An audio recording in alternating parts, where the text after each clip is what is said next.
नमस्ते। आपका अरविंद गणेश दामले चैनल में स्वागत है।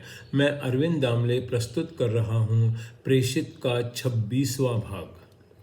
फिर अलमित्रा ने पूछा, अब हमें मौत के बारे में बताएं। और उसने कहा, अब तुम्हें मौत का रहस्य पता करना है, पर जीवन के हृदय में ढूंढे बगैर तुम वो कैसे पा सकोगे? जो सिर्फ रात को देख सकता है, वो दिन के उजाले के रहस्यों पर पड़ा हुआ पर्दा दूर नहीं कर सकता।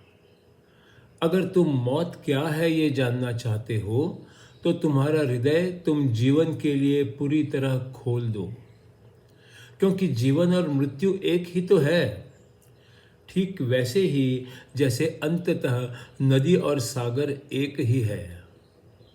तुम्हारी आकांक्षाएं और तुम्हारे सपने, इन दोनों की गहराई और तीव्रता में ही क्षितिज की परली ओर छुपा मूक ज्ञान होता है। और बर्फ के नीचे छिपे हुए बीज की तरह तुम्हारा हृदय भी बसंत ऋतु आने के आगमन की राह देखता है। तुम सपनों पर विश्वास करो, क्योंकि उन्हीं में अनंत की ओर जाने का दरवाजा छुपा होता है। मृत्यु का डर उस चरवाहे के डर जैसा होता है जो राजा के सामने कोई सम्मान पाने के लिए खड़ा होता है और उसका हाथ चरवाहे की पीठ पर आशीर्वाद के लिए रखा जाना होता है, पर चरवाहा डर के मारे थर-थर करता खड़ा होता है। राजा ने दिया हुआ सम्मान का चिन्ह पहनते समय क्या थरथराहट के साथ साथ खुशी का अनुभव नहीं होता? और फिर भी उसे थरथराहट का अनुभव ही अधिक नहीं होता, क्योंकि मरने का मतलब खुली हवा में नंगा खड़ा हो जाना है और धूप में पिघल जाना है। इसके सिवा और क्या होता है?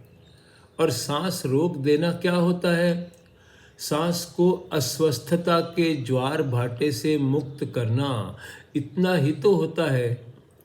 और मुक्ति के बाद क्या सांस विशाल होकर और असीम ऊंचाई तक जाकर बिना किसी विघ्न के परमेश्वर को खोज नहीं सकेगी?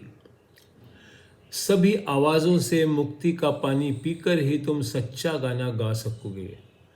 और जब तुम पर्वत के शिखर तक पहुंचोगे, तभी सचमुच चढ़ना शुरू करोगे। और जब तुम्हारे हाथ पांव पृथ्वी खुद में समा लेगी, तभी तुम नाच सकोगे। और अब शाम हो गई।